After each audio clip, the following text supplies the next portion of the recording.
Hello everyone, আসসালামু আলাইকুম। সবাই কেমন আছেন? ইফতারির আগে আজকে ভিডিওটা নিয়ে আসছি। আজকে বানাবো আমি কুমড়ার ফুলের বড়া।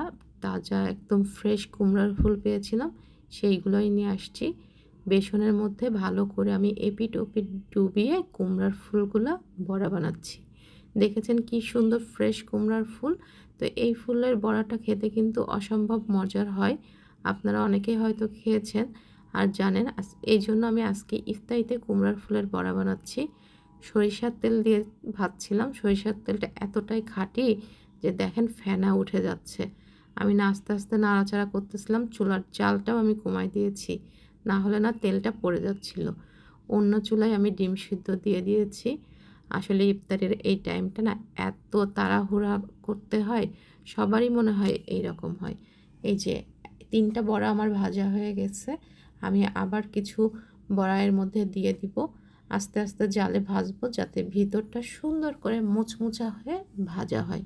ইফতারিতে আসলে ডেলি বেগুনি খেতেও ভালো লাগে না। এক ধরনের আইটেম ডেলি ডেলি করতে ইচ্ছা হয় না। একটু ঘুরিয়ে ফিরিয়ে ইফতারিটা আমি রেডি করি। তো দেখেন আস্তে আস্তে আমি ভাজছিলাম, একদম স্লো মিডিয়াম আঁচে ভাজছিলাম এটা। তো সাইড থেকে আমি নাড়া দিচ্ছিলাম যাতে একটার সাথে আরেকটা না লেগে যায়। তো আমি এখানে বড়াটা রেডি করতে করতে এই যে ডালের বড়াটা রেডি করতেছি। এটা আমি মাখাই নিব। ডালের বড়াটা কিন্তু আমি ডাল ব্লেন্ড করে রাখছিলাম। তো আবার আমি এই যে এইখানে এই কুমড়ার বড়ার কাছে চলে আসছে যাতে লেগে না যায়, উল্টায় পাল্টায় দিচ্ছি।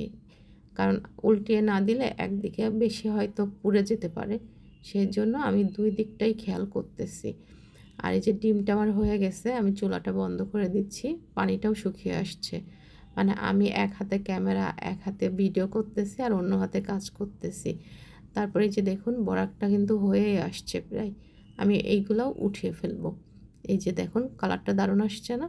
আমার কিন্তু কুমড়ার বড়া খেতে ভালোই লাগে। আপনাদের কেমন লাগে কমেন্টে কিন্তু জানাবেন। এই ডালটা কিন্তু আমি মাখিয়ে নিচ্ছি। আর মাখাতে মাখাতে আমার মনে হলো আমি এর মধ্যে হলুদ দেই নাই। পরে আবার হলুদ দিয়ে তারপরে আবার মাখিয়েছি। এই যে বড়াগুলো আমি আস্তে আস্তে করে এই তেলের মধ্যেই দিয়ে দিব।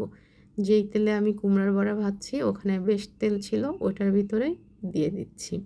আর এই যে একটা একটা করে আমি ছেড়ে দিচ্ছি ডালের বড়া। সময় বেশি নাই। আর আমার চুলাটা এই সাইডে আমি যে তরমুজটা কেটে ফেলছি। তো এইখানে আমি হাতটা ধুয়ে নিব, কারণ ডাল পুরো হাতে মেখে গেছে। এই জন্য আমি হাতটা ধুয়ে পরিষ্কার করে নিয়েছি। আর এই যে বড়াগুলো আমি এখন নাড়া দিব একটা একটা করে, কারণ লেগে যেতে পারে। এই যে আমি ছুরি ব্যবহার করি, চিকন চোখ্খা ছুরি, যাতে ভিতর দিয়ে আমি আস্তে আস্তে করে একটার সাথে আরেকটা ছাড়াইতে পারি। বড়াটাও আমি ভালো করে উল্টিয়ে পাল্টিয়ে ভাজা ভাজা করে ফেলবো। গোল্ডেন কালার হলে আমি নামাবো। চুলার জালটা অনেক বেশি ছিল, তাই আমি চুলার জালটা কমিয়ে ফেলেছি। এই যে দেখুন বড়াটা কিন্তু আমার হয়ে গেছে। আর ইফতারের আসলে বেশি সময় নেই, সেজন্য আমি এই যে ইফতারিটা নিয়ে টেবিলে সরাসরি চলে যাচ্ছি।